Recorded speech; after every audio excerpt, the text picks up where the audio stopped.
Glory to the God in the highest. May this video bless whoever's gonna come to see it in a time that he needs to see it, and may this be blessing for that person, or maybe for multiple people.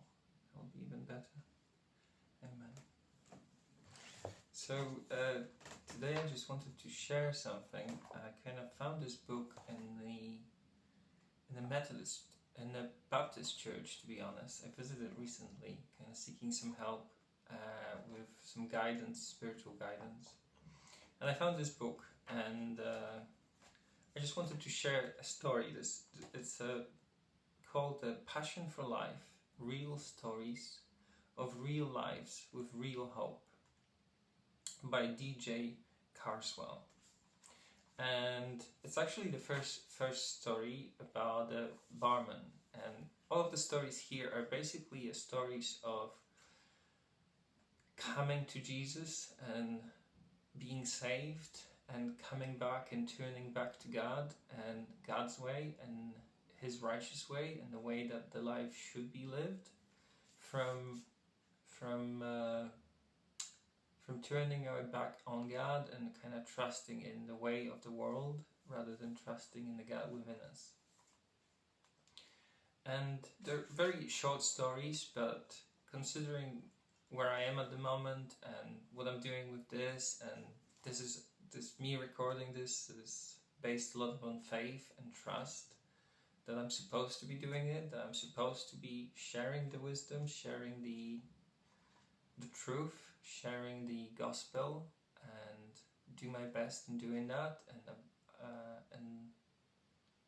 and yeah, hopefully sharing the story will and this channel will kind of benefit other people, as I'm going to be sharing some of the things from my own, but also hopefully uplifting and encouraging people to literally turn away from their own ways and turn back to God. And I kind of grew in understanding of what it means, because when I first came to kind of listen to Bible and so on, I didn't really kind of get it. I actually didn't, and it took me some time to kind of listen carefully and kind of hear the message, and it's like, okay, now I get it. And slowly things started to kind of change, and I started to change my ways, and I guess that's why this book very much resonated with me. It speaks very much about the alcohol issues, which God helped me some years back with, that to turn away from them, and as I was receiving messages that it's not good for me, and observing what's kind of, how does it affect you, and how does it affect my friends, and how does it affect the situation we are in, and why we're drinking, and so on and so forth. Maybe I'll go into that topic on some later video, and please let me know if you would like that. But for this video, I just wanted to kind of, with the help of this book, share some wisdom. So it's just a story about a man who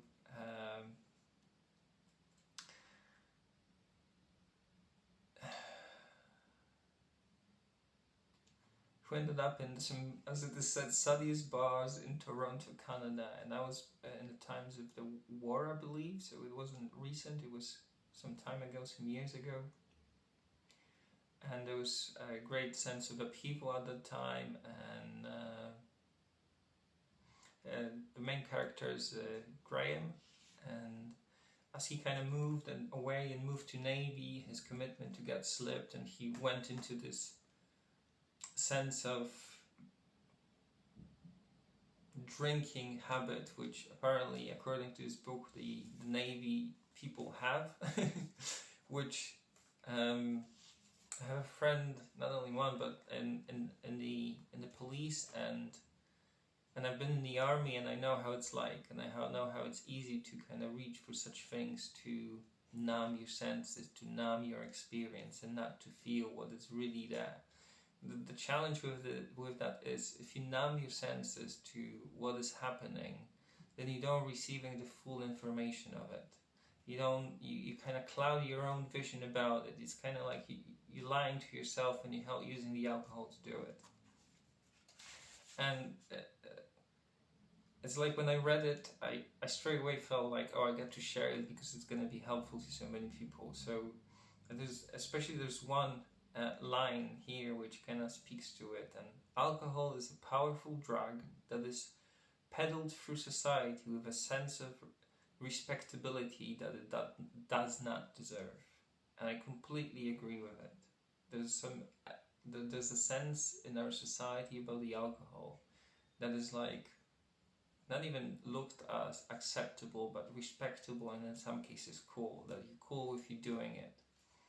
And maybe the superficial kind of sense of flair of, oh yeah, I'm drinking, da da da da da, may be nice for a moment, but the long-term consequences, as if with any kind of drug, is dire. And Graham kind of find out of that by himself, kind of ended up in some pretty nasty bars when some pretty nasty and shady things were kind of happening. I definitely recommend reading it, especially if you're in a moment of transition or you're looking for hope. It's definitely a helpful book, and the stories in it are of the hopeful. I have no associations with it. I just found it, and I found it's helping me, so I thought about just sharing, because I know how it is to kind of be in this dark place and kind of not being able to reach for hope that things might change, which is a topic in itself, but for now I'm just gonna kind of focus on that. So there was a lot of, I'm not gonna go into details, but there was a lot of kind of, he did his work, but you know, there was a lot of sex included and violence and things like that, and drunkenness, and some lying and so on and so forth, and even some threats of death that he faced. And some crazy man went to a bar and kind of gave him ultimatum: either he's gonna tell him something or he's gonna shoot him on the spot. So from the perspective of how the movies kind of portray life, it seems all cool and fun, but from the perspective of a human life and the life lived as you kind of go through life, that's a horrible kind of place to end up. And thank God that he kind of found his way back, as we're gonna find out. But yeah. And then it says that his friends were now blasphemers, thieves, prostitutes, and murderers. And well, that's a dark place to be in if you end up there, I guess. I wouldn't wish that for myself. I wouldn't wish that for my family. I wouldn't wish that to be honest, to anyone, except that which kind of God ordains, because you know.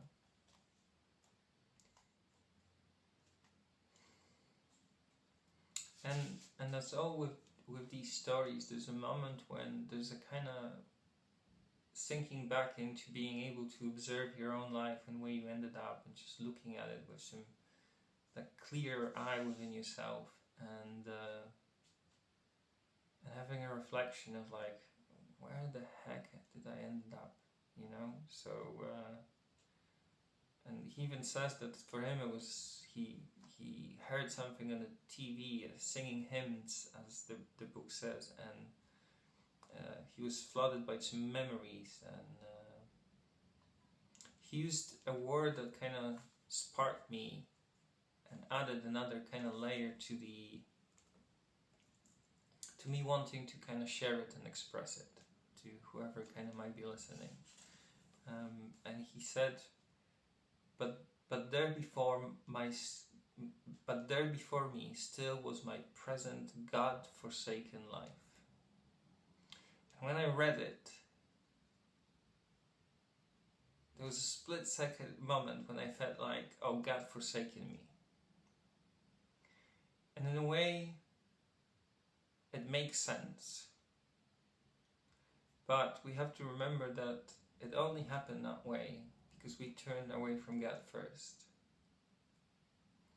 So we have a freedom of going with Him or without Him. And then if we go with Him, life goes well and unfolds well. And if we don't forsake His trust in Him, that things are going to work out and He's going to provide, and so many more things. And things are working out in generally, but if we get into anger, madness, and then start making decision out of that, or we, God forbid, say that like, oh, I don't care anymore, everything's this and everything's that, you know, and like it doesn't matter, and so on and so forth. In a place which I've been, and fairly, you know, recent, maybe that's why I have this sense of like care for people who might be there or who need help, and maybe a little bit more encouragement in that sense. And he then writes, the book goes on, like, the music completely broke me, me and I, the hard man, wept many tears. I must have sat there all night long with a strange warmth within me. When a dreadful realization of my wrongdoing, my sin came to me. What have I done?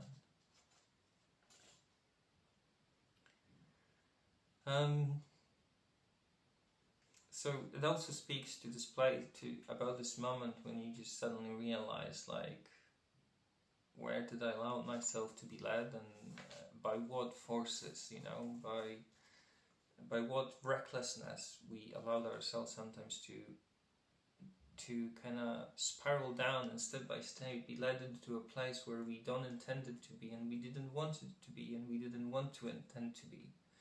But because we weren't careful in the moment, we didn't know that the small thing, or maybe few small things, might lead people, like in this example, into a very dark place. But it also speaks of hope, because God's love is always available.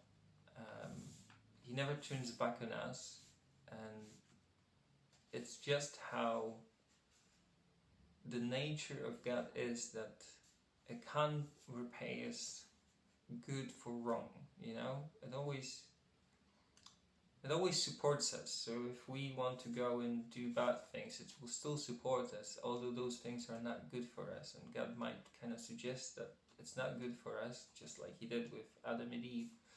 But sometimes people are rebellious, you know, and oh, I know better, or oh, you know, nothing good will happen to me, and we kind of trust those lies that God didn't intend it to break us, but intended to help us grow. And I know how it sounds, because even like a few months ago, if someone would tell that to me, probably my mind would scream, yeah, right. But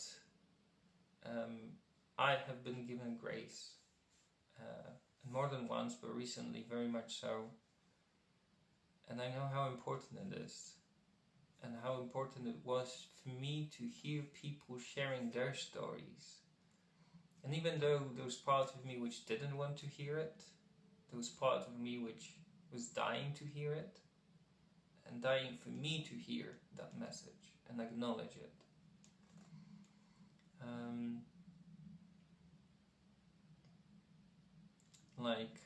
He goes into a story next that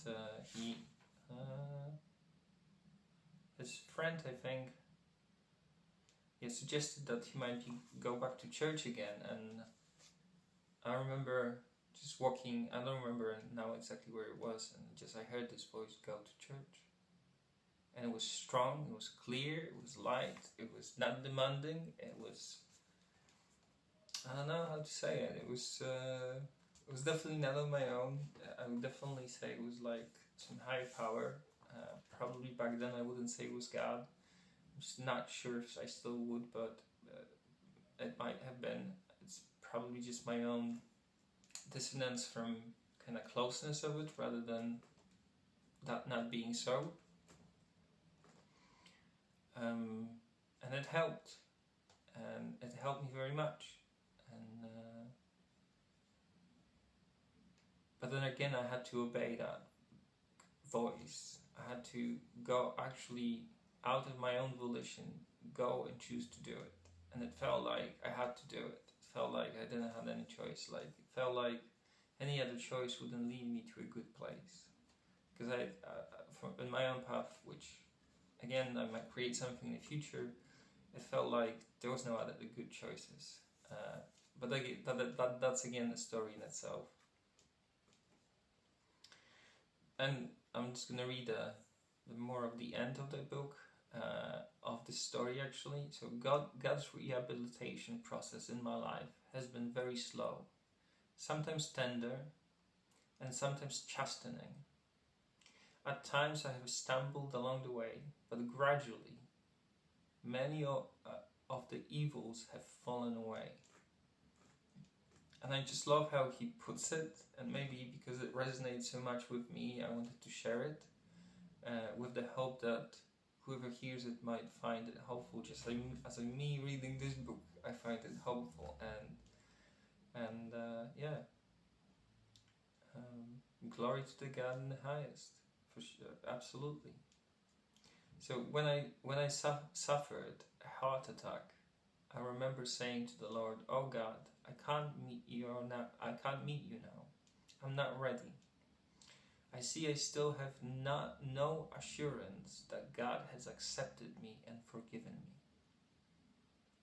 I felt no inner joy and peace. I lacked true Christian joy because I continued to look back and mourn over my lost years. And I know exactly how I feel, and I hope, and I know that whoever's seeing it now, it exactly resonates with you, just as it resonated with me and this guy.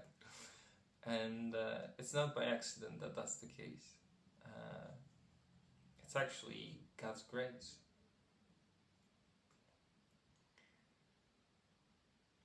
Because even I think it was the first time, was several months ago, when I kind of felt the nudge and intuition to just pray. And the moment, because I had great distress, and the moment my knee kind of touched the ground, I heard in my spirit, "I forgive you." I didn't even kneel completely, and it was just, a voice came in, "I forgive you." And it just shook me, just shook the inside of me from the inside out. First because I heard it, second because it occurred, and the third because what it meant, and that it actually happened, and that I didn't have inner capacity to receive that gift fully. You know, I feel like I'm growing into receiving this gift more fully and more fully, and that has to do with not looking into a past, because then the past and the things that happened in the past are more like scars. They're still gonna be there, but there's no pain or suffering that maybe of something I did or something that happened that led to that thing, and it's just left in the past, and it starts fresh. And it's not something that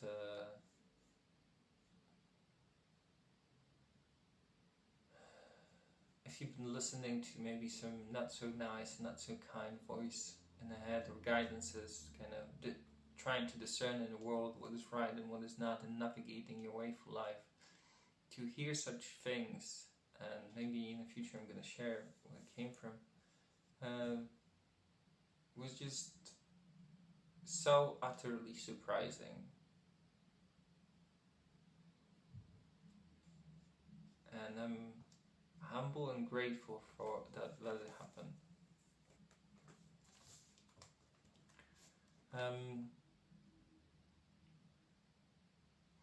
By now, Graham and his wife were attending a church in Pontefract in the north of England. At one of the special services held there each year, entitled "Faith for Our Times," the speaker was Paul Bassett. One of the verses quoted from the Bible that evening was, "I will hear thy I will hear their waywardness and love them freely. And I checked what waywardness means, and it basically means stubbornness or rebelliousness of that nature. I didn't know this word, I probably didn't pronounce it correctly, but you know what, it doesn't matter. What matters is the message and the hope here. And Graham realized when he heard those words that God had indeed healed and forgiven him for going away from him. True joy and peace were his from then on. The scars of my past life will not be completely erased from my memory, but how wonderful that God chooses not to remember. This understanding of God's boundless love for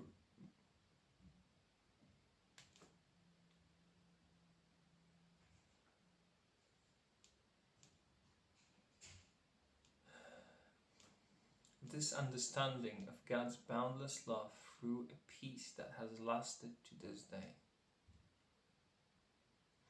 And then he goes, I am not ashamed of the gospel, because it is the power of God for the salvation of everyone who believes. I know not that nobody is too bad for God. I know now that nobody is too bad for God to be able to change them. So, I don't know how about you, but to me it definitely seems like a very positive message of hope, that no matter how bad things seems to be, God always ready to forgive us. The aspect which I didn't understand in my own time was that we have to want to change and do our diligence and do our duty to change whatever we want to change, because no one forced us to do the wrong choices. We actually did them, you know, if we did them. So then if you want to have a good life, then you actually have to do them. It's usually, we don't do them because there's mistrust, there's unbelief that, oh, I can have a good life, or God can love me, or I'm not good enough, or after this God gonna love me, and so on and so forth. And I'm not saying it's easy. I know how it's been. I know how it is with that deep aspect, but that doesn't change the fact that things can change. That God can step in and show His mercy and show His love. And indeed, He's always, it's not that even His love and mercy have to step in. I guess in a way, I believe God to be is that God is the selflessness itself. That God is in its being grace, and because God is infinite, His grace is infinite. So from our perspective as human beings, I sometimes see like we're surrounded by God's grace and we don't even know it. And then we do our things and we like, but then when we turn and do something right according to God's will and God's law, then it's available to us. And it's available to us not because He suddenly changed His mind, it's because we stopped resisting and surrendered to the greater way and align ourselves with His will instead of the will of the world that has been corrupted by the sinful nature or sinful aspect within us.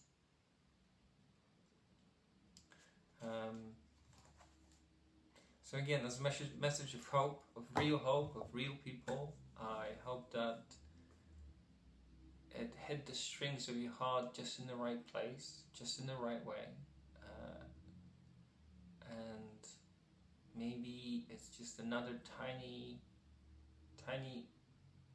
whatever it is, tiny step on the road home, you know?